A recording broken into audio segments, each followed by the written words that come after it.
రాష్ట్ర వ్యాప్తంగా రోజురోజుకు చలి తీవ్రత పెరుగుతుంది. ఉదయం సాయంత్రం వేళల్లో చలికి తోడు చలిగాలులకు బయటకి రావాలంటే జనం భయపడుతున్నారు. ఉదయం వేళల్లో స్కూల్కి వెళ్లే చిన్నారులు తీవ్ర ఇబ్బందులు పడుతున్నారు. ఉదయం 9-10 గంటల వరకు పొగమంచు తీవ్రత ఉంటుంది. రాబోయే రోజుల్లోనూ చలి తీవ్రత ఇలా ఉంటుందని వాతావరణ శాఖ అధికారులు చెబుతున్నారు.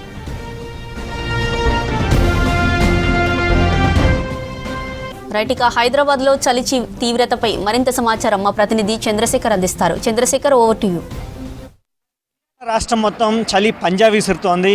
గత కొద్ది రోజుల నుంచి కూడా రోజు రోజుకు చలి ఎక్కువ అవుతూ ఉంది. రోజు రోజుకు కూడా కనిష్ట ఉష్ణోగ్రతలు నమోదవుతూ ఉన్నాయి. దీంతో ప్రజలు తీవ్ర ఇబ్బందులు పాలవుతున్నారు. ముఖ్యంగా ఇక్కడ ప్రస్తుతం మనం ఇక్కడ చూసుకుంటే హైదరాబాద్లోని ప్రస్తుతం మనం ట్యాంక్ బండ్ వద్ద ఉన్నాము. సమయం ఉదయం 8-9 గంటలు అవుతున్నా కానీ ప్రజలు రోడ్డు మీదకి రావడానికి చాలా భయపడుతున్నారు. ముఖ్యంగా వృద్ధులు చూసుకుంటే వాళ్ళ బాధ మాత్రం వర్ణనాతీతం అని చెప్పుకోవచ్చు. హైదరాబాదే కాదు, రాష్ట్రంలో ఉన్నటువంటి పలు జిల్లాలలో వృద్ధులు ముఖ్యంగా చాలా ఇబ్బంది పడుతున్నారని చెప్పుకోవచ్చు. వారితో పాటు పిల్లలు కూడా, అంటే మార్నింగ్ ఉదయం సమయంలో స్కూల్కు వెళ్ళే టైంలో పిల్లలు కూడా చాలా ఇబ్బందులు గురవుతున్నారు.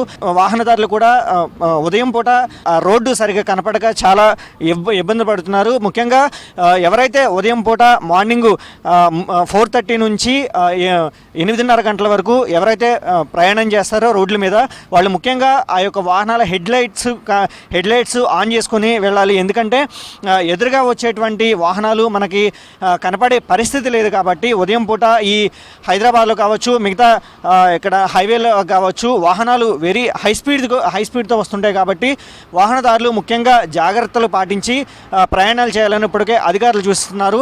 మరోవైపు ఇప్పటికే ఐఎండీ అధికారులు రాష్ట్రంలో చలి తీవ్రత మరికొద్ది రోజుల పాటు ఇలాగే కొనసాగుతుందని చెప్తున్నారు.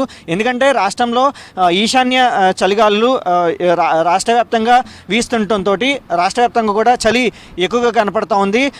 ప్రజలు తీవ్ర అవస్థల పాలవుతున్నారు. ముఖ్యంగా చూసుకుంటే గ్రామీణ ప్రాంతాలలో ఉదయం పూట చలి మంటలు కాచుకుంటూ సమయం 9 అవుతున్నా సరే బయటికి రావడానికి భయపడుతున్నారు. సిటీలో కూడా అలాగే పరిస్థితి మనకు కనపడుతూ ఉంది. అయితే ముఖ్యంగా మనం చూసుకుంటే రాష్ట్ర వ్యాప్తంగా ఇప్పటికే కోల్డ్ వేవ్ అలర్ట్స్ జారీ చేశారు అధికారులు. దాంట్లో చూసుకుంటే ముఖ్యంగా 7 జిల్లాలకు మనకి ఆరెంజ్ అలర్ట్ జారీ చేశారు. అందులో చూసుకుంటే ఆదిలాబాదు, కొమరంభీం, ఆసిఫాబాద్, మంచిర్యాల, నిర్మల్, సంగారెడ్డి, మెదక్, కామారెడ్డి ఇలా ఈ జిల్లాలకు ఆరెంజ్ అలర్ట్ ప్రకటించారు ఇప్పటికే. అయితే దీంతో పాటు కూడా ముఖ్యంగా హైదరాబాదు, హనుమకొండ, కరీంనగర్, వరంగల్తో పాటు ఇంకా మరొక 15 జిల్లాలకు ఎల్లో అలర్ట్ జారీ చేయడం జరిగింది. అయితే ఈ పరిస్థితి మనకు చూసుకుంటే తెలంగాణ రాష్ట్రంలో మరి డిసెంబర్ 26 అంటే ఇంకొక 2 రోజుల పాటు ఈ పరిస్థితి ఇలాగే కొనసాగుతుందని చెప్తున్నారు. హైదరాబాదు చుట్టుపక్కల ఉన్నటువంటి సంగారెడ్డి కావచ్చు, రాజేంద్రనగర్ కావచ్చు, షేర్లింగంపల్లి కావచ్చు, ఇట్లాంటి ఏరియాలలో కనిష్ట ఉష్ణోగ్రతలు నమోదుతున్నాయి. అంటే సుమారుగా 5 డిగ్రీల నుంచి 10 డిగ్రీల మధ్యలోనే ఈ ఉష్ణోగ్రతలు ఉండటంతో చలి బాగా తీవ్రంగా ఉంటుంది. గత సంవత్సరాలతో పోల్చుకుంటే ఈ సంవత్సరం చలి ఎక్కువగా ఉందని చెప్తున్నారు అధికారులు. ఒక్కసారిగా ఈ సంవత్సరం చూసుకుంటే చలి విపరీతంగా పెరిగిపోయిందని చెప్తున్నారు. కాబట్టి ప్రజలు కూడా చాలా అప్రమత్తంగా ఉండాలి. ఎందుకంటే ఈ చలికాలం అనేది చాలా డేంజర్గా ఉంటుంది. ఎందుకంటే ఎక్కువగా ఈ కాలంలోనే బాడీ అనేది సహకరించదు కాబట్టి, బాడీలో హీటు మనకి సహకరించదు కాబట్టి ఎక్కువగా హార్ట్ స్ట్రోకులు కూడా వస్తుంటాయి. కాబట్టి ఎవరైనా ముఖ్యంగా ఏదైనా అవసరం ఉంటే తప్ప ఎట్టి పరిస్థితుల్లో బయటికి రావద్దని చెప్తున్నారు. ఈ చలి ప్రభావంతో చాలా అనారోగ్య సమస్యలు వస్తాయి అని చెప్తున్నారు అధికారులు. ముఖ్యంగా ఎవరైతే ఆస్తమా రోగులు ఉన్నారో వాళ్ళు కూడా ఎట్టి పరిస్థితుల్లో బయటికి రావద్దని చెప్తున్నారు. ఎందుకంటే ఈ చలికాలంలో ఎక్కువగా మనకి రోడ్లపైనటువంటి దుమ్ము, మనకి ధూళి కణాలు అనేది మనకి కంటికి కనిపించిన ధూళి కణాలు మనకి చాలా ఎక్కువగా కనపడుతుంటాయని చెప్తున్నారు. మన పొల్యూషన్ కంట్రోల్ బోర్డు అధికారులు కూడా చెప్తున్నారు. ఎందుకంటే ఇతర సమ్మర్తో పోల్చుకుంటే చలికాలంలో మనకి కంటికి కనిపించినటువంటి ధూళి కణాలు మన బాడీలోకి చేరి మనం తీవ్రంగా అనారోగ్యం పాలయ్యే అవకాశం ఉంటుంది. కాబట్టి చలికాలంలో మాత్రం ఎట్టి పరిస్థితుల్లో బయటికి రావద్దు. ముఖ్యంగా ఆస్తమా రోగులు కావచ్చు, పిల్లలు, వృద్ధులు వీళ్ళు ముఖ్యంగా జాగ్రత్తగా ఉండాలని చెప్తున్నారు. వీళ్ళే కాదు, ప్రస్తుతం ఉన్నటువంటి యూత్ కావచ్చు, మిడిల్ ఏజ్ ఉన్న వాళ్ళు కూడా చలికి తట్టుకోలేని పరిస్థితి కనపడుతుంది. ఎక్కువగా ట్యాంక్ బండ్ పరిసర ప్రాంతాలలో ప్రజలు ఎక్కువగా తిరుగుతూ ఉంటారు.